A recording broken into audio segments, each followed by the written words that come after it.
नमस्कार दोस्तों, गार्गी क्लासेस पर आपका स्वागत है। डेट आज की 13 अगस्त 2021 और देख लेते हैं इंडियन एक्सप्रेस के इंपॉर्टेंट आर्टिकल जो अभी हम डिस्कस करेंगे एडिटोरियल और आइडिया पेज से। देखो, फर्स्ट आर्टिकल हम डिस्कस करेंगे क्राइम एंड पॉलिटिक्स, कि पॉलिटिक्स का कैसे क्रिमिनलाइजेशन होता चला जा रहा है और लगाम लगाने में जुडिशरी और लेजिस्लेचर दोनों फेल होती चली जा रही है। ठीक है, जानेंगे इसके अंदर।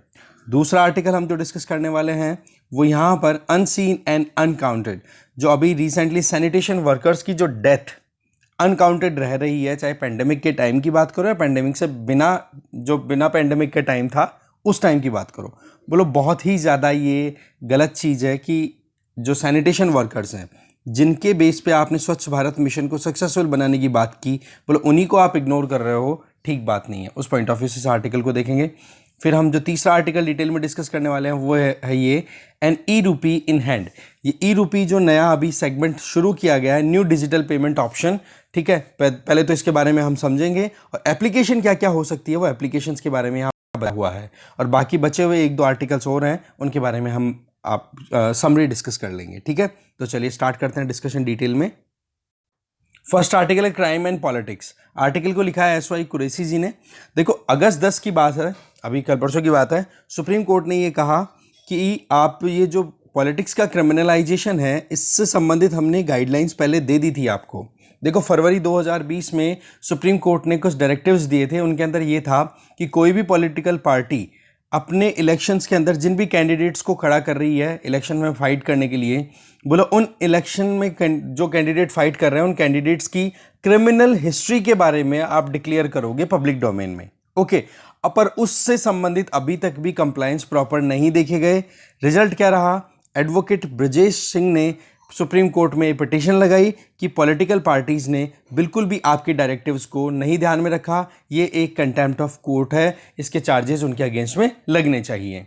तो ऐसा मुद्दा शुरू हुआ था 2020 में जो बिहार इस असेंबली इलेक्शंस थे तब से, पर अभी तक जितने भी इलेक्शन हुए हैं, जैसे रिसेंटली वेस्ट बंगाल के, केरला के, इनके इलेक्शंस भी हो चुके हैं, तो बोला वहाँ पर भी जो पॉलिटिकल पार्टीज हैं उन्होंने अपने कैंडिडेट्स की क्रिमिनल हिस्ट्री के बारे में कोई डिस्क्लोजर नहीं किया। रिजल्ट क्या रहा? कोर्ट ने 1 लाख रुपए का फाइन लगा दिया बीजेपी, कांग्रेस और जेडीयू के ऊपर, और इसके अलावा सीपीआईएम और नेशनल कांग्रेस पार्टी इनके ऊपर 5 लाख रुपए का और फाइन लगा रखा है, क्योंकि इन्होंने जो भी मैंडेटरी कंप्लायंसेस के लिए गाइडलाइंस दी थी क्रिमिनलाइजेशन ऑफ पॉलिटिक्स को एक्सपोज करने के लिए, पर उसके अंदर इन्होंने बिल्कुल भी अपनी तरफ से अटेंशन नहीं दी, तो फाइन लगा दिया गया। अब देखो, बात ऐसी है कि क्रिमिनलाइजेशन का मतलब क्या है कि लोग, ऐसे इंडिविजुअल्स जिन लोगों ने अभी तक बहुत सारे क्राइम किए हैं पर फिर भी उनकी जीतने की क्षमता के बेसिस पे, on the basis of their winnability, political parties उनको टिकट दे देती है और वो वोट लेकर के फिर बाद में जीत जाते हैं। तो ऐसे में क्या हो जाता है कि आपने पॉलिटिक्स में क्रिमिनल्स को इंडक्ट कर दिया, तो ऐसी सिचुएशन को बोल देते हैं हम क्रिमिनलाइजेशन ऑफ पॉलिटिक्स, और ये रुकनी चाहिए हर एक हाल में।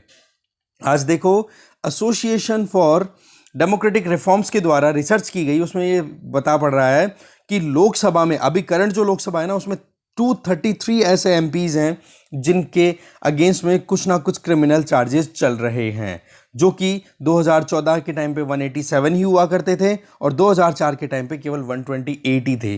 अब आप देख लो कि ऑलमोस्ट डबल के लगभग क्रिमिनल्स हैं वो, या फिर जिनके अगेंस्ट में क्रिमिनल चार्जेस लगे हुए हैं, वो एमपी बन करके लोकसभा में बैठे हुए हैं। अब क्या वो कानून कैसे बनाएंगे, अब आप ही सोच सकते हो इस बारे में।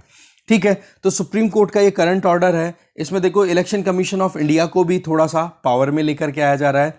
इसमें यह है कि इलेक्शन कमीशन ऑफ इंडिया एक फ़ोन ऐप बनाए जिस पर जो भी कैंडिडेट्स खड़े हो रहे हैं इलेक्शंस में उनकी पूरी क्रिमिनल हिस्ट्री डिटेल के अंदर वहां पे डाल दी जाए। इससे क्या होगा, वोटर जो है वो जब कभी भी वोट डालने जाए तो पहले एक बार अपने कैंडिडेट के बारे में पूरी डिटेल देख ले कि हाँ जी, किस कैंडिडेट का क्या बैकग्राउंड रहा हुआ है। इससे क्या हो जाएगा कि वोटर एक वेल इन्फॉर्म्ड मैनर के अंदर अपने वोट कास्ट कर पाएगा, और इससे एक ग्रास रूट लेवल पे जो इन्फॉर्मेशन, जो अलर्टनेस आनी चाहिए वो आप डाल पाओगे।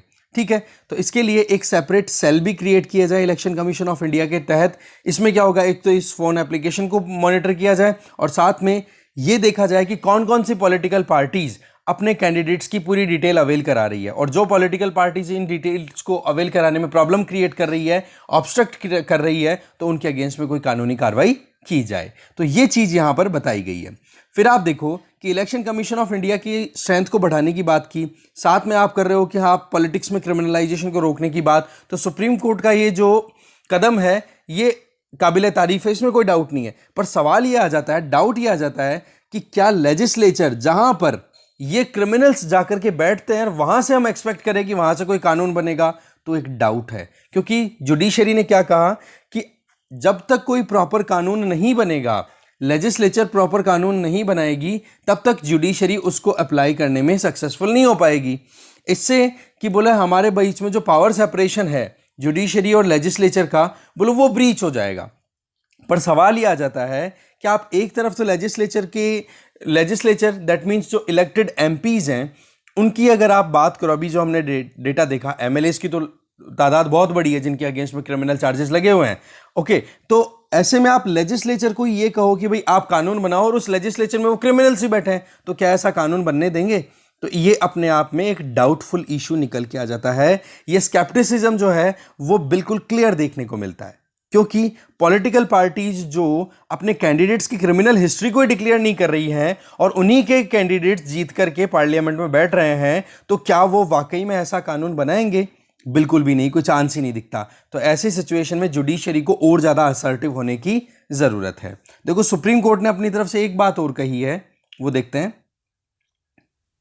कि क्रिमिनलाइजेशन को रोकना बहुत ज्यादा जरूरी है और इसके लिए कदम कड़े से कड़े उठाने की जरूरत है।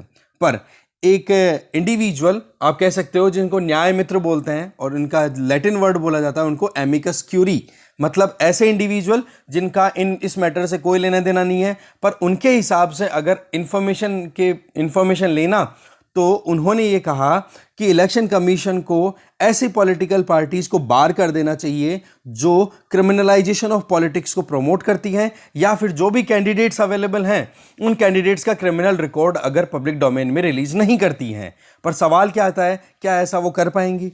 दूसरा, पॉलिटिकल पार्टीज को इस तरीके से ये इलेक्शन कमीशन ऑफ इंडिया जो बार करे, मतलब बैन कर दे उन पॉलिटिकल पार्टीज को जो कि कंप्लायंस नहीं लेकर के आ रही इस तरीके के ऑर्डर्स को लेकर के, तो जो इलेक्शन सिंबल ऑर्डर है उसमें क्लॉज 16A दिया हुआ है, उसके तहत उन पॉलिटिकल पार्टीज पे बैन लगाया जा सकता है। पर सवाल यह है कि इस तरीके से क्या आप काम कर सकते हो? क्योंकि सुप्रीम कोर्ट का यह कहना है कि हम इस तरीके से अगर लगातार प्रेशराइज करते रहेंगे, हम ही ऑर्डर देते रहेंगे, ठीक है, तो एक ये लेजिस्लेचर का जो डोमेन है उसमें हम इन्फिल्ट्रेट कर देंगे, जो कि पावर सेपरेशन प्रिंसिपल के अगेंस्ट में चला जाएगा। तो एक यहां पर ये पॉइंट अटक जाता है आके। अब बॉल चली गई किसके हाथ में? लेजिस्लेचर के पाले में। अब वहां पर आप देखो प्रोसेस बहुत ही ढीला है, अभी तक भी इस इशू के ऊपर कोई बातचीत नहीं हो रही है और ज्यादातर क्या सारी पॉलिटिकल पार्टीज एक्सट्रीमली रिलेक्टेंट है कि इस सिचुएशन को वो चेंज करें, क्योंकि उनका दिमाग लगाना क्या होता है, दो मेजर एक्सक्यूजेस दिए जाते हैं पॉलिटिकल पार्टीज के द्वारा कि क्यों हम क्रिमिनल कैंडिडेट्स को वो टिकट प्रोवाइड करते हैं। एक तो विनेबिलिटी ऑफ द कैंडिडेट, कि जो कैंडिडेट होता है उसकी पकड़ लोकल ग्राउंड में बड़ी अच्छी रहती है, या तो वो लोगों को डरा करके, या फिर वो रॉबिन हुड वाली अप्रोच रखते हैं। रॉबिन हुड वाली अप्रोच का मतलब कि जो मासेज हैं, जो भीड़ है, उनको वो थोड़ा बहुत हेल्प करते रहते हैं थोड़ा थोड़ा करके, ठीक है।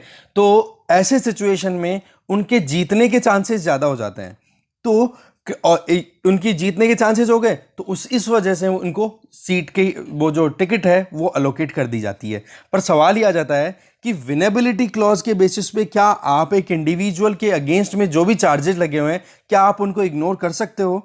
अच्छा, अब पॉलिटिकल पार्टीज ने तो टिकट दे दी, फिर अब उन क्रिमिनल्स को उस इलेक्शन में हराना या जिताना ये हाथ में किसके है? ये वोटर्स के हाथ में। पर आपने वोटर्स को तो पूरी इंफॉर्मेशन दी नहीं ना कि कितने क्रिमिनल चार्जेस हैं उनके खिलाफ में। अब वोटर्स अब वोट देने जा रहे हैं और उन्होंने वोट दे करके जिता दिया किसी क्रिमिनल को, तो उनकी क्या गलती है? तो ऐसी सिचुएशन में पॉलिटिकल पार्टीज की ड्यूटी क्या हो गई कि वहां पर वो पब्लिक डोमेन में रिलीज करे कि कोई भी कैंडिडेट अगर उनकी पार्टी टिकट पे खड़ा हो रहा है तो उसके क्या क्रिमिनल बैकग्राउंड्स रहे हुए हैं, ठीक है। तो पहला तो ऑप्शन क्या देते हैं कि बोले जीतने के चांसेस रहते हैं, हमें जीतने वाला कैंडिडेट चाहिए।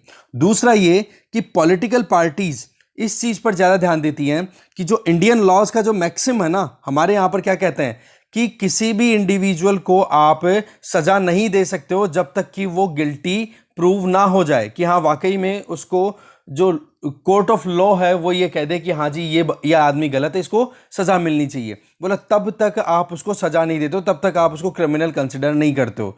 तो सवाल ये आ जाता है कि एक तरफ तो आप इस मैक्सिम का यूज़ करते हो कि जब तक किसी के खिलाफ में कोर्ट जो है वो फिक्स ना कर दे कि हाँ वो वाकई में गिल्टी है, उसने कुछ क्राइम किया है, तब तक उसको सज़ा नहीं होनी चाहिए।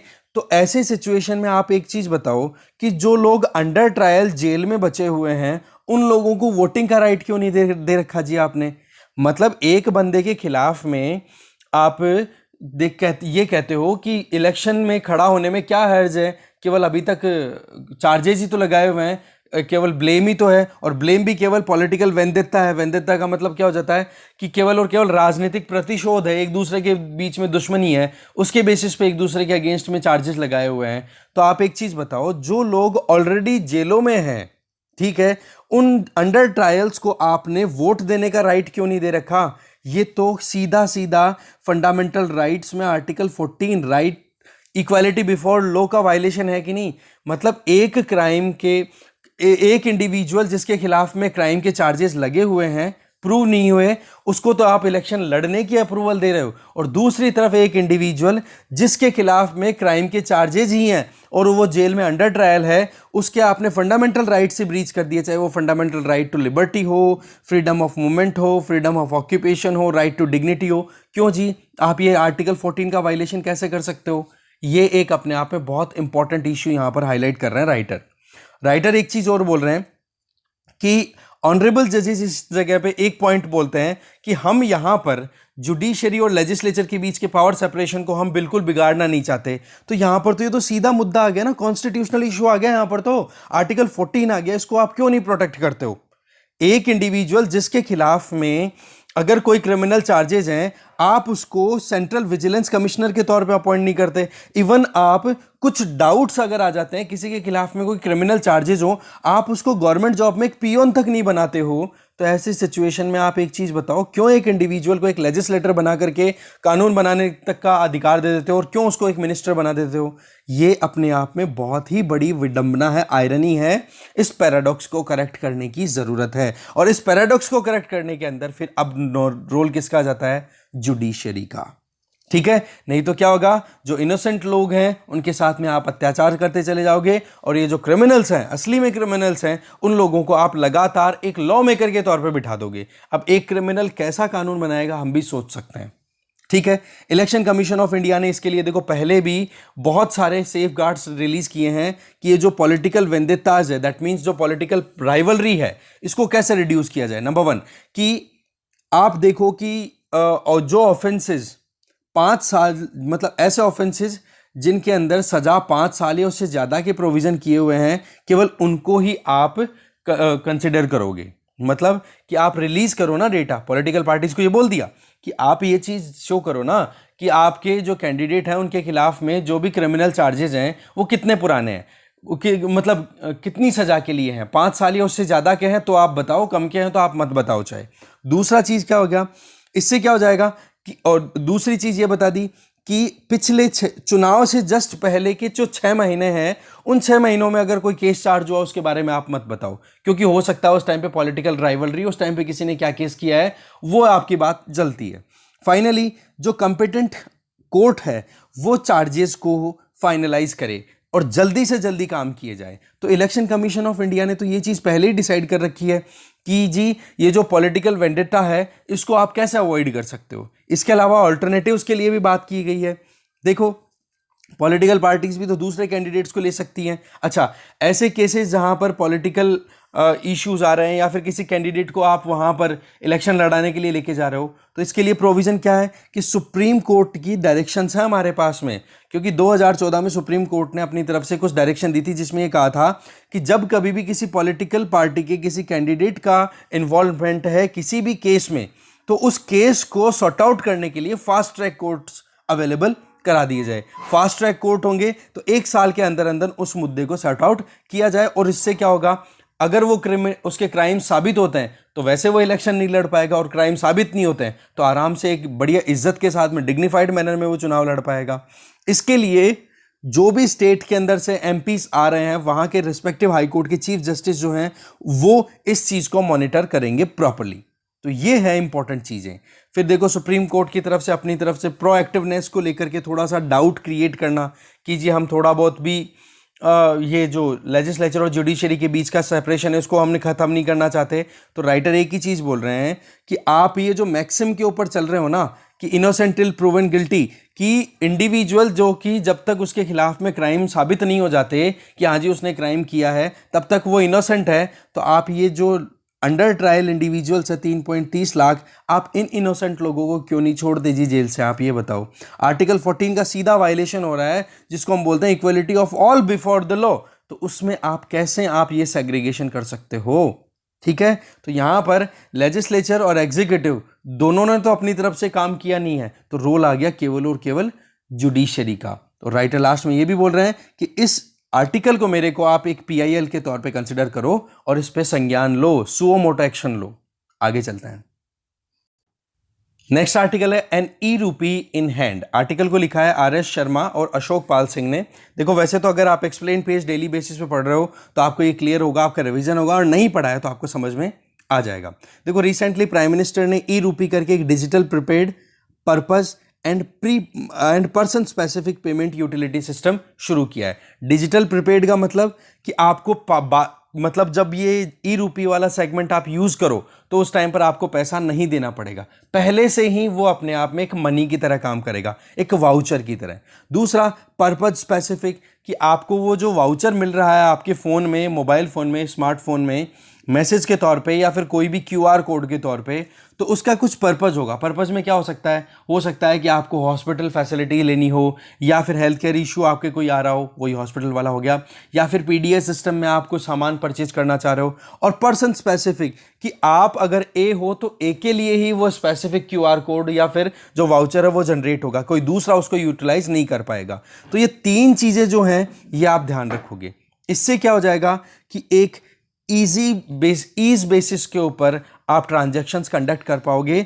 और ये यूपीआई का जो सिस्टम है, जो हम यूनिवर्सल पेमेंट इंटरफेस वाला सिस्टम यूज़ करते हैं, चाहे आज फ़ोन पे यूज़ करो, और हर एक बैंक की यूपीआई बेसिस पे आप देखो कि मान लो आपके मोबाइल नंबर हैं, मोबाइल नंबर आपके हो गए और उसके बाद में @ICICI लिख दिया तो आपका ये ICICI का यूपीआई हो गया।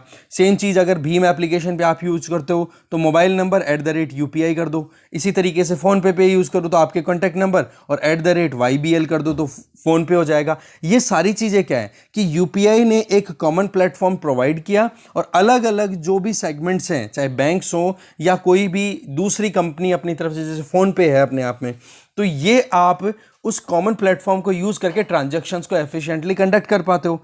तो ऐसे में जो ई रूपी वाला सेगमेंट है ना, इसका यूज आसानी से सोशल सिक्योरिटी प्लेटफॉर्म्स पे किया जा सकता है।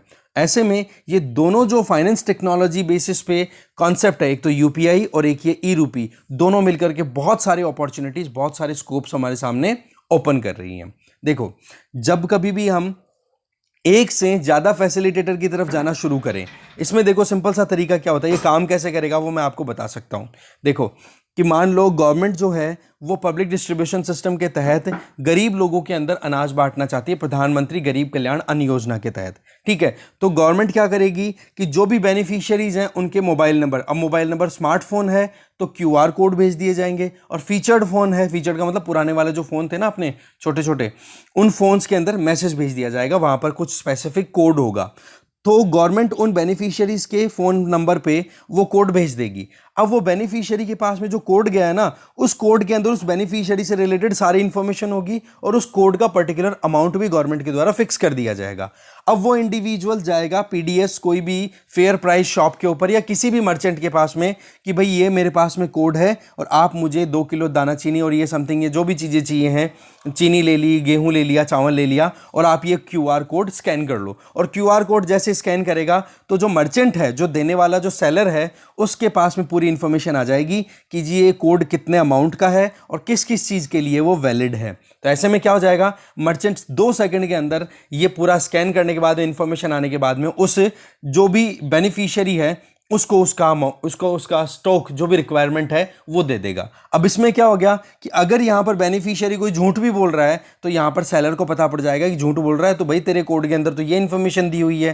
तो ऐसे में क्या हो गया, एक एफिशिएंट मैनर में गवर्नमेंट जो सोशल सर्विसेज प्रोवाइड करना चाह रही है बेनिफिशियरीज को वो दे पाएगी। दूसरा, ट्रांसपेरेंसी रह पाएगी कि जी यहाँ पर ये क्या लेके आना, ये बेनिफिशियरी क्या लाना चाह रहा है और सेलर के पास में क्या इन्फॉर्मेशन है, दोनों मैच कर गई तो बहुत बढ़िया। और अगर सेलर झूठ बोल रहा है तो आप बेनिफिशियरी डाउट क्रिएट कर देगा, और बेनिफिशियरी झूठ बोल रहा है तो सेलर वहां पे डाउट क्लियर कर देगा। इसके अलावा जो लीकेजेस हैं वो खत्म हो जाए, क्योंकि अब कैश ट्रांसफर की हेडेक खत्म हो गई। अब बेनिफिशियरी के मोबाइल पे कॉन्टैक्ट नंबर पे अब एक मैसेज आएगा जिसमें कोड होगा, और उस कोड में प्री स्पेसिफाइड होगा कि वो किस पर्पज के लिए कोड है। इससे क्या हो जाएगा कि अब अगर कैश ट्रांसफर की नौबत नहीं होगी तो उसका मिसयूज नहीं होगा। नहीं तो एक डाउट क्या आ रहा था बार बार जब भी कैश ट्रांसफर के लिए बोला जा रहा था, तो कि जी इसके अंदर सबसे बड़ी प्रॉब्लम है कि एक अगर बंदा अगर शराबी है तो वो ठेके पर जाकर के शराब खरीद लेगा अगर आप कैश ट्रांसफर करोगे, जबकि आपने पैसा उसको दिया था उसके परिवार के कल्याण के लिए। तो ये सिचुएशन को आपने बाईपास कर दिया।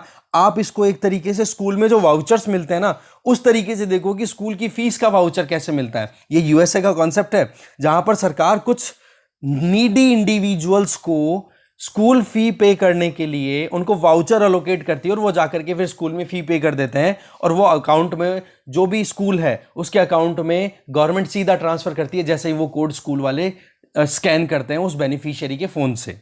तो ये जो चीज है ना, ये बड़ी ही एक तरीके से रेवोल्यूशनरी है। जैसे यूपीआई जब से आया 2017 से लेकर अब तक, आप देख लो कि आप खुद अपनी लाइफ में कितने ट्रांजैक्शंस कर लेते हो। डेली बेसिस पे 1 या 2 ट्रांजैक्शन तो आप कर ही लेते होंगे, कोई भी लेन देन करना हो आपको किसी से भी। तो ये जो चीजें है ना, बड़ी शानदार है। अब देख लेते हैं क्या क्या एप्लीकेशन हो सकती है वेलफेयर प्रोग्राम्स को इंप्लीमेंट करने के लिए।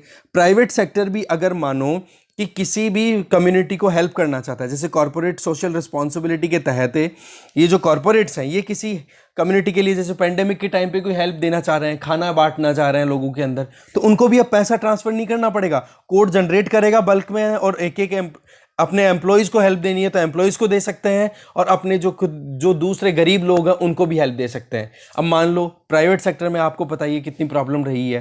गवर्नमेंट सेक्टर में तो फिर भी सरकार ने इकोनॉमी को बूस्ट करने के नाम पर ही बहुत सारा पैसा, मतलब सैलरी बिल्कुल काटी भी है, तो फिर भी सैलरी दी है उन लोगों को।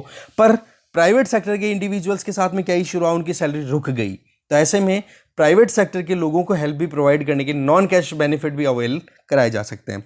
चाहे वो अब आप हो, किसी को कुछ गिफ्ट देना चाहते हो तो इजीली कोड जनरेट करो और उसको भेज दो, भाई ये लो गिफ्ट, मेरी तरफ से ये गिफ्ट है, और वो जाकर के मर्चेंट से जाकर के वो खरीद सकता है आराम से, वो कोड दिखा करके। और कोड में जैसे स्कैन करेगा, अच्छा इसके अंदर ये आपने एक अच्छा मतलब अच्छी ब्रांड का एक पेन आपने गिफ्ट किया है अपने दोस्त को, तो वो ले जा, वहाँ से वो मर्चेंट है 2 सेकंड में दे देगा।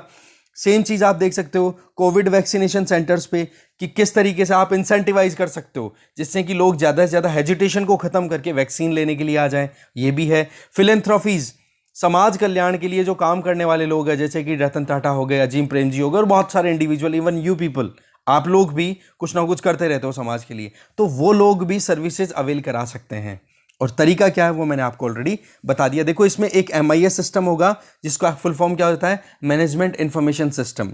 तो ई रूपी है ना, ये बड़ा एक इजी और स्केल में बड़े लार्जर इशू, मतलब लार्जर वे के अंदर बहुत ज़्यादा बेनिफिशियल प्लेटफॉर्म साबित हो सकता है, जिसमें contactless, real time payment system और ऑनलाइन सेटलमेंट होने का पूरा स्कोप है।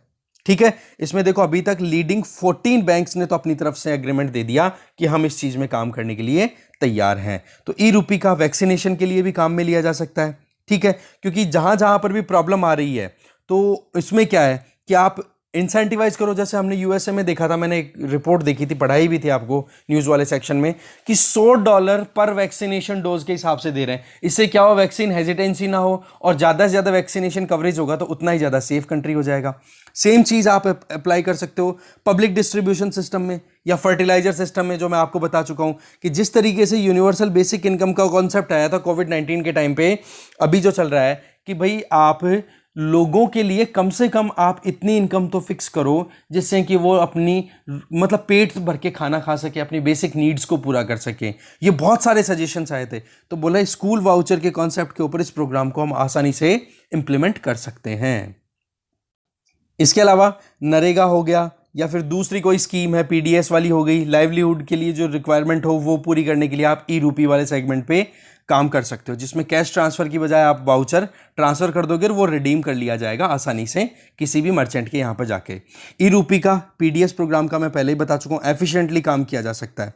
साथ में आप फर्टिलाइजर सब्सिडीज़ के लिए भी काम कर सकते हो कि फार्मर्स का रजिस्ट्रेशन हो और उनके फ़ोन के ऊपर, चाहे वो फीचर्ड फ़ोन हो तो आप कोई मैसेज भेज दो, कोड भेज दो, और अगर उनके पास में स्मार्टफोन है तो उनके पास में आप क्यूआर कोड भेज दो। तो उससे क्या होगा, वो जाकर के फर्टिलाइज़र रिटेलर के पास में जाकर के और फिर अपना अमाउंट परचेज कर लेगा, जो भी उसको देना है फार्मर को वो दे देगा और फर्टिलाइज़र लेकर के आ जाएगा। और उसी टाइम पर जो मर्चेंट है, ठीक है, जो सेलर है, फर्टिलाइजर सेलर है, उसके अकाउंट के अंदर सब्सिडी जो आप ट्रांसफर करना चाहते हो वो कर दोगे, तो फार्मर के पॉकेट पे भी लोड नहीं आएगा। तो इस तरीके से भी आप ऑथराइज डीलर को और फार्मर्स को इंटीग्रेट करते हुए फर्टिलाइजर सेगमेंट में भी ई रूपी वाले प्रोविजन को हम यूज कर सकते हैं। देखो एलपीजी, फर्टिलाइजर्स और केरोसिन, इनके लिए देखो direct transfer of the subsidy के लिए प्रोविजन किए गए थे, जिसमें क्या था कि एक बार आप जाओ, जैसे गैस सिलेंडर की बात करें, इसमें नंदन नीलेकणी जी ने अपनी तरफ से बोला था, जो आधार वाला सिस्टम ना, UIDAI वाला सेगमेंट, इसमें आप देखो ये सेगमेंट लाने वाले इंडिविजुअल थे नंदन नीलेकणी। ओके, तो इन्होंने अपनी तरफ से सजेशन दिया था कि केरोसिन के लिए, एलपीजी के लिए और फर्टिलाइजर के लिए आप इस तरीके से प्रोविजन करो ना जिसमें कि आप अकाउंट में सीधा ट्रांसफर कर सको पैसा सब्सिडी का। ठीक है, जैसे मान लो 800 रुपए का सिलेंडर था और उस सिलेंडर में से एक्चुअल में प्राइस थी उसकी 390, तो बचा हुआ जो डिफरेंस है कितना, 410 रुपए, वो इंडिविजुअल पे तो कितना करेगा, 800 रुपए, पर 410 रुपए की सब्सिडी फिर उसको बाद में कुछ टाइम के बाद में उसके अकाउंट में रिटर्न मिल जाएगी। तो इसी चीज को आप ध्यान रख करके जो ई रूपी वाला सेगमेंट है उसको भी यूज किया जा सकता है इन एलपीजी के अंदर या फिर केरोसिन या फर्टिलाइजर वाले सेगमेंट में भी। इसके अलावा कस्टम डिजाइनिंग की जाती है इसकी, ये मैंने बता दिया कि आप किसी प्रोग्राम स्पेसिफिक प्रोविजन के लिए आप ये डिज़ाइन करते हो, जैसे कि स्कूल वाउचर बताया था मैंने कि फ़ी डिपॉजिट करनी है कि कैंटीन में यूज़ करना है। जैसे कि किसी बोल दिया कि भाई 50 रुपए का वाउचर है, मैं आपको एक सिंपल सा एक इवेंट मैनेजमेंट का सिस्टम बताता हूँ मैं, ठीक है, कि लोग जो हैं वो आप, होता क्या है कि आप किसी कॉलेज में पढ़ रहे हो, ठीक है, मैंने एक इवेंट ऑर्गेनाइज करवाया था एक कॉलेज में, वहाँ की बताता हूँ मैं। तो वहाँ पर आप सिंपल सी देखो कि जब भी कोई इवेंट होता था, एनुअल इवेंट, ओके, तो उसके अंदर क्या एक वाउचर सिस्टम निकलता था। वाउचर के 3-4 कैटेगरीज हम लोग निकालते थे, एक 20 का था, एक 30 का था, एक 45 का था, यानी एक 20 का था, सॉरी एक 5 का था, एक 10 का था और एक 20 का था, समथिंग ऐसे हमने फिगर में बना लिए थे, 3-4 फिगर्स में बना लिए थे। अब वो वाउचर खरीदने के लिए बच्चे हमारे पास आते थे और वो हमारे पास में पैसे सबमिट करा देते थे, ठीक है, उनको चाहिए थी भाई सर हमें 50 रुपए का वाउचर दे दो, 50 का वाउचर, तो वो 50 रुपए हमें देते थे और हम लोग क्या करते, 20 के 2 और 10 का 1 दे देते वाउचर उसको हाथ में। अब वो वाउचर ले जाकर के वो कहाँ जाता, कैंटीन में, और कैंटीन में ले जाकर के वो वाउचर जैसे ही देता कि भाई ये 50 रुपए है मेरे पास में और ये ले लो आप, तो उसके बेसिस पे वो 50 रुपए के जो भी उसको प्रोडक्ट चाहिए होते थे, बिस्किट लेना था, पेस्ट्री लेनी थी, कुछ भी लेना था, वो लेकर के खा लेता था। अब इस केस में ही थोड़ा सा अपन चेंज करें कि भाई 5 रुपए और 50 रुपए का फिगर अगर किसी को दिया है तो बच्चे से हम पूछ लेंगे भाई तू क्या क्या खाएगा, तो उस 50 रुपए के वाउचर पे हमने लिख के दे दिया कि भाई इसको बिस्किट दे देना, नमकीन दे देना, या जो भी इसकी रिक्वायरमेंट है वो हमने मेंशन कर दी। अब वो जैसे ही कैंटीन में जाएगा ना तो उसको ये नहीं देखना पड़ेगा कि बच्चा क्या चाह रहा है, बच्चे ने जैसे ही वो वाउचर दिया उसके बेसिस पे उसको वो फैसिलिटीज जो मेंशन की हुई है उन वाउचर्स पे वो उसको हैंड टू हैंड मिल जाएगी। तो यही तो कॉन्सेप्ट है, स्कूल वाउचर का प्रोग्राम यही काम करेगा, ठीक है। साथ में प्रोग्राम बड़ी एफिशिएंटली इंप्लीमेंट कर सकते हो। स्कूल फीस या जो भी एजुकेशन में एक्सपेंसेस हैं उनमें सरकार अगर स्टूडेंट्स को कुछ हेल्प करना चाहे तो वो भी किया जा सकता है। यूनिवर्सल बेसिक इनकम की बात की गई थी, तो बेसिक इनकम के पॉइंट ऑफ व्यू से वहाँ पर तो उसका मिसयूज़ किया जा सकता है। अगर लोगों के अकाउंट में आप कैश ट्रांसफ़र करो तो जिस आपने पैसा तो भेजा था कि भाई आप अपनी बेसिक नीड्स को पूरा करो, पर वो शराब पी रहा है वहाँ पर, तो वो चीज़ भी आप करेक्ट कर पाओगे। इसी के साथ साथ में जो आयुष्मान भारत के तहत जो हेल्थ केयर फैसिलिटीज़ आप दे रहे हो उसके लिए भी तो आप ई रूपी को यूज़ कर सकते हो, जिसमें वाउचर्स को अलोकेट कर दो कि भाई ये पर्टिकुलर जो वाउचर हम रिलीज़ कर रहे हैं ये रिलीज़ कर रहे हैं हम डायबिटीज़ वाले पेशेंट के लिए, या फिर आप कह दो कि किसी का डायलिसिस है या किसी के कैंसर की प्रॉब्लम है तो कीमोथेरेपी के लिए हम ये रिलीज़ कर रहे हैं, तो अब वो कीमोथेरेपी के लिए यूज़ होगा, कहीं और यूज़ नहीं होगा। तो ये जो फैसिलिटीज़ है ना बड़ी एफिशिएंटली और बड़ी टारगेटेड मैनर में आप इंप्लीमेंट कर सकते हो। ठीक है। इसके अलावा ई रूपी का यूज़ करना, एक जो आप कह सकते हो डिसबर्समेंट है, जो डिवीज़न है, बांटना है लोगों के अंदर, चाहे मील हो, एजुकेशन हो, ट्रैवल हो, हेल्थ हो, हर एक चीज़ के ऊपर आप इसकी एप्लीकेशन देख सकते हो। और सबसे अच्छी बात क्या है इसकी कि एक एफिशिएंट मैनर में, सिंपल मैनर के अंदर, ट्रांसपेरेंट मैनर में, अकाउंटेबिलिटी फिक्स करते हुए आप इन सभी प्रोग्राम्स को ई रूपी के बेसिस पे इंप्लीमेंट कर सकते हो। ठीक है। आधार का एक्सपीरियंस हमारा कितना अच्छा रहा है, क्योंकि आधार के अंदर एक सेंट्रलाइज्ड एंटिटी बना दी जिसको हम बोलते हैं UIDAI। बोला सेम इसी तरीके से ई रूपी के लिए भी हमें एक सेंट्रलाइज्ड एंटिटी बनाने की जरूरत है, जिससे कि आसानी से काम हो सके और सेंट्रलाइज्ड मैनर के अंदर एक पूरी, एक कह सकते हैं ना कि हाँ एक अथॉरिटी होगी, तो फिर वो मैनेज भी कर पाएगी चीज़ों को। ठीक है। तो ई रूपी अपने आप में बहुत ही इंपॉर्टेंट सेगमेंट है। इसके लिए हम जैसे आज देखो यूपीआई के प्रोविजन की बात करें, भीम आया था 2017 जनवरी के अंदर। ठीक है। सबसे पहले 2017 जनवरी में भीम एप्लीकेशन आई थी। आज कितनी एप्लीकेशंस अवेलेबल है, आपको जो सूटेबल लगती है आप उससे ट्रांजैक्शन करते हो। आपको लगता है यार यूपीआई में मुझे थोड़ी सी प्रॉब्लम आ रही है, मेरा फोन सपोर्ट नहीं कर रहा है, अजी आप अपने खुद के बैंक की एप्लीकेशन डाउनलोड कर लो, उसमें यूपीआई क्रिएट कर लो, गूगल पे डाउनलोड कर लो, फोन पे डाउनलोड कर लो, पेटीएम यूज कर लो, हजारों ऑप्शन है आपके पास में। इससे फायदा क्या होता है, कंपटीशन आता है, इनोवेशन आता है। बोला ऐसे में हम इसी तरीके से ई रूपी के सेगमेंट में भी कंपटीशन करेंगे, सभी बैंक्स को, एनबीएफसीज को, नॉन बैंक पीपीआई इशूअर, इन सबको अगर अलाउ करेंगे तो इनोवेशन और अडेप्टेबिलिटी आएगी, इसका फायदा लोगों को डेफिनेटली मिलेगा। ठीक है। तो ये है सेगमेंट पूरा का पूरा ई रूपी से संबंधित। आगे चलते हैं। नेक्स्ट आर्टिकल है अनसीन एंड अनकाउंटेड। देखो इस आर्टिकल में बताया हुआ है प्रज्ञा अखिलेश के द्वारा कि पिछले 50 सालों की अगर बात करें तो बहुत सारे ऐसी अनकाउंटेड डेथ हो चुकी हैं जिनमें सैनिटेशन वर्कर्स को कोई रिकॉग्निशन ही नहीं मिला है। ठीक है। सैनिटेशन वर्कर्स जो होते हैं, आप देख सकते हो, जो सेप्टिक टैंक्स को क्लीन करने का काम हो गया, सिवर लाइन को क्लीन करने का काम हो गया, मैनुअल स्कैवेंजिंग हो गई, या हैजार्डस मटेरियल को क्लीन करना है, उन चीज़ों के अंदर जब वो इन्वॉल्व होते हैं और उनके साथ में फिर अनहोनी घटना घटित हो जाती है जिसकी वजह से उनकी डेथ हो जाती है, उन चीज़ों को कोई काउंट ही नहीं करता। अजी डेथ तो दूर की बात है, कितने सैनिटेशन वर्कर्स हमारे इंडिया में काम कर रहे हैं उनके बारे में ही डिटेल पूरी अवेलेबल नहीं है। ये तो तब एक्सपोज होता है, तब चीज़ें हाईलाइट होती है जब कोविड-19 के चलते डेड बॉडीज़ को आप देखो किस तरीके से मैनेज किया जाता है अर्बन और सेमी अर्बन एरियाज में सैनिटेशन वर्कर्स के द्वारा। आप देखो लगभग 9,730 से ज़्यादा डेथ्स यहाँ पर मतलब एक तरीके से रजिस्टर की गई हैं गंगा के आसपास की सिटीज़ में। आप देखो बक्सर, बलिया, कन्नौज, इलाहाबाद, उन्नाव, यहाँ पर। और पिछले 5 सालों के अंदर केवल 9,730 ये जो सैनिटेशन वर्कर्स हैं इनकी डेथ को रिकॉग्नाइज किया गया है। क्या रियल में ये है इतना फिगर?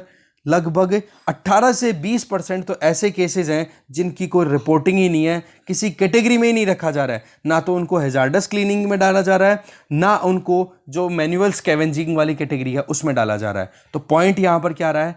अंडर काउंटिंग या फिर नो काउंटिंग आप कह सकते हो। ठीक है। तो ऐसी सिचुएशन में मैनुअल स्कैवेंजर आप इस कैटेगरी में किस किस को मानते हो? जो ड्राई लेट्रिन को क्लीन करने वाले हैं, ड्रेन से स्वीपर हैं, या सेप्टिक टैंक्स जो होते हैं घरों के बाहर जो टैंक्स बने रहते हैं जिनमें हम हमारा जितना भी वेस्टेज है वो डालते रहते हैं, उसको क्लीन करना। रेलवे सैनिटेशन वर्कर्स हैं, टॉयलेट क्लीनर्स हैं, फिकल स्लज हैंडलर्स हैं, हॉस्पिटल सैनिटेशन वर्कर्स हैं, सैनिटेशन वेस्ट इंटरसेक्शन वर्कर्स हैं, स्कैवेंजर्स हैं, इन सब को। पर समस्या क्या है? गवर्नमेंट क्या वाकई में इन सारी चीज़ों को रिकॉग्नाइज करती है? बिल्कुल भी नहीं। और सबसे बड़ी जो आयरनी है वो क्या कि इस पूरे सेगमेंट में काम करने वाले कौन हैं? दलित कम्युनिटी के जो सब कास्ट है। मतलब आप देखो दलित कम्युनिटी में भी जो लोअर स्ट्रेटा है ना, बिल्कुल डाउन ट्रोडन सेक्शन, उस सेक्शन के लोग इन कामों के अंदर इन्वॉल्व हैं।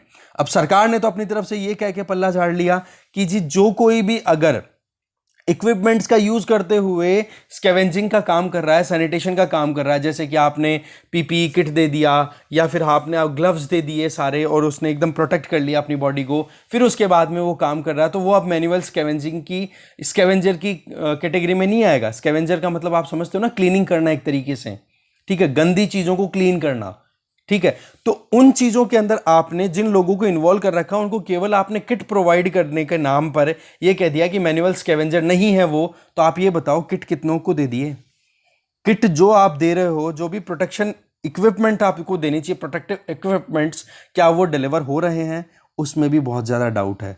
गवर्नमेंट अभी तक भी आप देखोगे ना, तो जितनी टोटल मैनुअल स्कैवेंजर्स की पॉपुलेशन है ना, उसमें केवल 5% तक की गवर्नमेंट की जो एक कह सकते हैं ना एक फैसिलिटीज़ हैं वो रीच हो पाती हैं, वहाँ तक कुछ अप्रोच ही नहीं हो रही।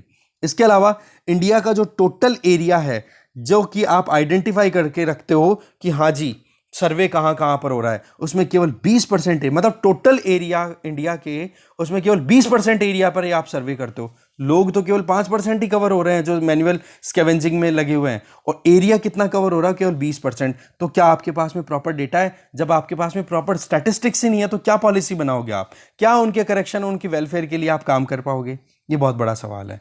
और यहाँ पर केवल डेथ्स की बात नहीं है सैनिटेशन वर्कर्स की, उनकी जो रिक्वायरमेंट्स है ना, आप उनको देखो ना, उनकी जो बेसिक नीड्स हैं उनको देखो, या फिर जो ऑलरेडी एक एक्ट आया हुआ है 2013 का जो आपके सामने है, prohibition of employment and as manual scavenger and their rehabilitation act, इसको भी गवर्नमेंट जो है प्रॉपर इंप्लीमेंट करने में सक्सेसफुल नहीं है। ये भी इंप्लीमेंट अच्छे से नहीं हो पा रहा है। बहुत सारे मैनुअल स्कैवेंजर्स ने अपील की है अपनी म्युनिसिपल अथॉरिटी को, पंचायती राज इंस्टीट्यूशन को, कि भाई पिछले 8 सालों के अंदर कि भाई हमारी जो रिक्वायरमेंट्स है उनको पूरा किया जाए। पर आप सच देखोगे तो यहाँ पर जो रिक्वायरमेंट थी ना, म्यूटेटिस म्यूटेंडिस रिक्वायरमेंट जो थी, मतलब यथोचित परिवर्तन, जितनी आवश्यकता हो उतने चेंजेस लाए जाएं जिससे कि कोर आइडिया तो चेंज ना हो, वो काम भी करने में successful local urban local bodies, rural local body, क्यों भाई 73rd और 74th कॉन्स्टिट्यूशनल अमेंडमेंट लेकर के आए थे भैया? इसके पीछे वजह क्या थी कि जो ग्रास रूट लेवल पे इंडिविजुअल्स हैं उनके राइट्स का ध्यान रख सको, उनकी वेलफेयर इंश्योर कर सको। अगर वहीं पर वो इंस्टीट्यूशन फेल हो रहे हैं तो वो भी प्रॉब्लम में आ गया। इसके अलावा हैजार्डस क्लीनिंग की बात करो, मैनुअल स्कैवेंजर या सिवर लाइन को, इनको सेप्टिक टैंक्स को इनको क्लीन करने की बात करें, तो वहां पर वेलफेयर इंश्योर करने के लिए आपके पास में 2013 का कानून अवेलेबल है, तो वहां पर जो एडमिनिस्ट्रेशन है, डिस्ट्रिक्ट मजिस्ट्रेट्स हैं, वो क्यों कंप्लाई नहीं करते इन लॉज से? क्यों प्रॉपर इंस्पेक्टर्स का डिप्लॉयमेंट नहीं होता जिससे कि सैनिटेशन इंफ्रास्ट्रक्चर को प्रॉपरली एग्जामाइन किया जा सके, एग्जामिन करने के बाद में फिर उनकी सैनिटेशन वर्कर्स की वेलफेयर इंश्योर की जा सके। एक तरफ तो स्वच्छ भारत अभियान का हम झंडा लेकर के आगे बढ़ रहे हैं, और उस स्वच्छ भारत अभियान को सक्सेसफुल बनाने के पीछे जो सैनिटेशन वर्कर्स हैं उन्हीं की वेलफेयर हम अगर इंश्योर नहीं करेंगे तो फिर करेगा कौन? ठीक है, सैनिटेशन वर्कर्स को आइडेंटिफाई करना बहुत जरूरी है, और उनके साथ में उनके लिए जो डेथ थ्रेट्स हैं उनके ऊपर भी फोकस करना बहुत ज़्यादा ज़रूरी है। और जहां कहीं भी लापरवाही दिखे उनको पेनलाइज करो, और जो भी सैनिटेशन वर्कर्स अपनी लाइफ खो चुके हैं उनको मतलब जो भी प्रॉब्लम का सामना कर रहे हैं, चाहे बीमारी हो चाहे कुछ भी हो, उनको आप कॉम्पनसेट करो।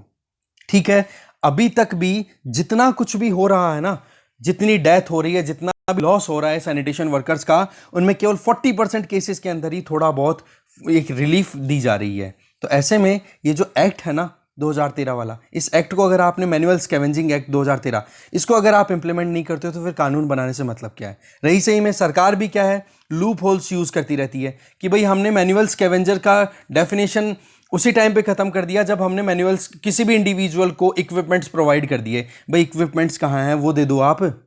सफाई मित्रा सुरक्षा चैलेंज की अगर बात करें पिछले साल, तो आप इस तरीके की क्यों कंपटीशन कंडक्ट कराते हो कि जी वहां पर इनोवेटिव मैनर के अंदर सही सस्ती टेक्नोलॉजी अवेलेबल हो जाए जिससे कि सैनिटेशन वर्कर्स की प्रोटेक्शन की जाए। जब आप उन इक्विपमेंट्स के डेवलपमेंट के लिए कंपटीशन कराते हो, डेवलपमेंट हो गया उन इक्विपमेंट्स का, और फिर भी आप सैनिटेशन वर्कर्स को इक्विपमेंट नहीं दे रहे हो जिसके चलते उनकी डेथ हो जाती है, तो फिर ऐसे कॉम्पिटिशन कराते क्यों हो आप? है कि नहीं? तो ऐसे में पिछले 50 सालों में बहुत सारी डेथ हुई है, बहुत सारे परिवार बर्बाद हुए हैं, चाहे पेंडेमिक हो या बिना पेंडेमिक की सिचुएशन रही हो। तो हमें ज़रूरत क्या है कि PEMSR एक्ट, जो ये 2013 का एक्ट है, इसको प्रॉपर्ली इंप्लीमेंट किया जाए, और जो कोई भी लापरवाही करे उसके खिलाफ में सख्त से सख्त कार्रवाई की जाए। पुअर एस्टिमेशन की अगर बात करें, पुअर एस्टिमेशन मतलब आप देखो डेटा कितना बुरा है कि 58,000 मैनुअल स्कैवेंजर्स की लगभग आप देखो रिक्वायरमेंट थी, उनको कंसिडर किया गया है। अब आप एक चीज़ बताओ, पिछले 50 मतलब इतने सालों के अंदर केवल 50,000 मैनुअल स्कैवेंजर्स हैं, उन्हीं के साथ में प्रॉब्लम हुई है क्या? और ये चीज़ एक्सेप्ट की है union minister of state for social justice and empowerment Ramdas Athawale के द्वारा, जो कि बड़े फनी स्पीच देते हैं वहाँ पे। ठीक है, तो अब आप देखो कि डेथ कितनी हो रही है। रिसेंट सीवर्स डेथ अभी हैदराबाद में जो अभी आई है केस, आप इन चीज़ों को कैसे इग्नोर कर सकते हो? अंडर एस्टिमेशन बहुत गलत होता है। देखो हमेशा डेटा का हम क्यों आंसर राइटिंग में फैक्ट्स देते हैं? केवल बातें ही थोड़ी ना करनी है। फैक्ट्स दोगे, बातें होंगी, तभी तो आप काम कर पाओगे, एक्शन लेने का तरीका होगा। पॉपुलेशन है 50,000, काम कर रहे हो आप 5,000 के हिसाब से, तो वो सिस्टम तो डिस्टर्ब ही होगा। वैक्सीनेशन क्यों प्रॉब्लम में आया था शुरू में, अभी भी प्रॉब्लम में है, क्योंकि आपने जो टारगेट किया था वो सैंपल साइज बहुत कम था। रियल में आपको वैक्सीनेशन देना था करोड़ों को, फेल हो गया सारा सिस्टम। तो ऐसे में स्वच्छ भारत मिशन को अगर आप सक्सेसफुल बना रहे हो ना, तो सैनिटेशन वर्कर्स को इग्नोर मत करो। ये बड़ी इंपॉर्टेंट बात यहाँ पे राइटर के द्वारा बताई जा रही है। बाकी आगे देखते हैं। इधर इस आर्टिकल में देखो पार्लियामेंट के लिए बताया हुआ है कि किस तरीके से फंक्शनिंग को रोका गया। अब ब्लेम तो ऑपोजिशन पे लगातार कर दिया जाता है, बट यहां पर गवर्नमेंट ने भी ऑपोजिशन पार्टी के लीडर्स को बोलने का मौका नहीं दिया। पर हाँ, ऑपोजिशन पार्टी के लीडर्स ने भी अपनी लिमिट्स जो थी या फिर जो डिग्निटी थी जो पार्लियामेंट की, उसको बहुत ज़्यादा वायलेट किया है। एक तो ये बताया जा रहा है। दूसरा, यहाँ पर वैक्सीनेशन के लिए बहुत कम स्पीड आ रही है। गाँव के अंदर वैक्सीनेशन लेने में अभी भी लोग डर रहे हैं। तो इसके पीछे बोलो 2 सोल्यूशन है। पहला तरीका, लोगों को एनकरेज किया जाए। दूसरा, सप्लाई साइड आप इंश्योर करो, तब जाकर के वैक्सीनेशन ड्राइव को आप सक्सेसफुल बना सकते हो। फिर बाद में ये आइडिया पेज पे ये वाला आर्टिकल है, who afraid of caste census. Caste census की डिमांड लगातार आ रही है। 1931 के बाद में अभी तक कोई भी कास्ट सेंसस नहीं हुई। 2011 में सोशियो इकोनॉमिक कास्ट सेंसस हुई थी, पर वही बात है कि इसका डेटा प्रॉपर्ली रिलीज नहीं किया गया। तो राइटर ये बोल रहे हैं कि अपर कास्ट के जो लोग हैं वो बिल्कुल नहीं चाहते हैं, क्योंकि ज़्यादातर जो पकड़ है अपर, मतलब एक कहते हैं ना कि हमारे सिस्टम में सबसे ऊपर का जो पकड़ है, या फिर आप कह सकते हो कि जो एलीट माइनॉरिटी है, बोलो वो अपर कास्ट के लोग हैं, वो नहीं चाहते। एक तो ये बोलना चाह रहे हैं। दूसरी चीज़ ये कि जब हमारे यहाँ पर ये जो 2011 का जो सोशो इकोनॉमिक कास्ट सेंसस हुआ, तब पता पड़ा कि 1700 से ज़्यादा रिलीजन है इंडिया में और 19,500 से ज़्यादा लैंग्वेजेस बोली जाती है। बोला इतनी लैंग्वेज और इतने रिलीजन के बारे में आपको पता है, पर आप एक कास्ट के सेगमेंट को, इस बात को लेकर के इग्नोर कर देते हो कि जी हम यहाँ पर बहुत सारी कास्ट है, कॉम्प्लेक्स इशू हो जाएगा, इसको हम नहीं हैंडल कर पाएंगे। तो बोले इस चीज़ को तो आप यहाँ से करेक्ट कर लो ना, कि जब 1700 रिलीजन के बारे में आपको पता है, तो कास्ट के बारे में पता करने में क्या प्रॉब्लम है? तो ये तो फेवर कर रहे हैं। पर यहाँ पर एक केवियट है, एक वार्निंग है। वो क्या कि जब से हम इंडिपेंडेंट हुए, नेहरूवियन ईरा जिसको बोला जाता है, जब से हम इंडिपेंडेंट हुए, नेहरू जी के टाइम से लेकर अब तक की बात करें, तो उस टाइम पे एक सेगमेंट था कि कास्ट सिस्टम के चलते इंडियन सोसाइटी बहुत ज़्यादा डिवाइडेड है, इसको इंटीग्रेट करना बहुत ज़रूरी है। तो कास्ट सिस्टम का इरोड होना बहुत इंपॉर्टेंट है अपने आप में। तो अगर कास्ट के बेसिस पे अगर यहाँ पर हम सेंसस कंडक्ट करेंगे, तो जो आइडिया नेहरूवियन इरा का था वो बोले खत्म हो जाता है यहाँ पे। तो इस चीज़ को हमें करेक्ट करने की ज़रूरत है। पर वही चीज़ है कि अगर आप कास्ट सेंसस कंडक्ट करोगे, तो जो डाउन ट्रोडन सेक्शन है, मार्जिनलाइज सेक्शन है, बोला उसकी वेलफेयर आप इंश्योर कर पाओगे। तो करने से डरो मत, ये बताया जा रहा है। बाकी तो देखो डिबेट आते रहेंगे, डिस्कशन आते रहेंगे। हमें तो प्लस और माइनस दोनों तरफ जाना है, हमें एक तरफ बिल्कुल भी नहीं जाना अगर आपको एक एडमिनिस्ट्रेटर बनना है तो। ठीक है, तो देखो इस डिस्कशन में जो चीज़ें थी वो हमने देख ली है। Thank you very much.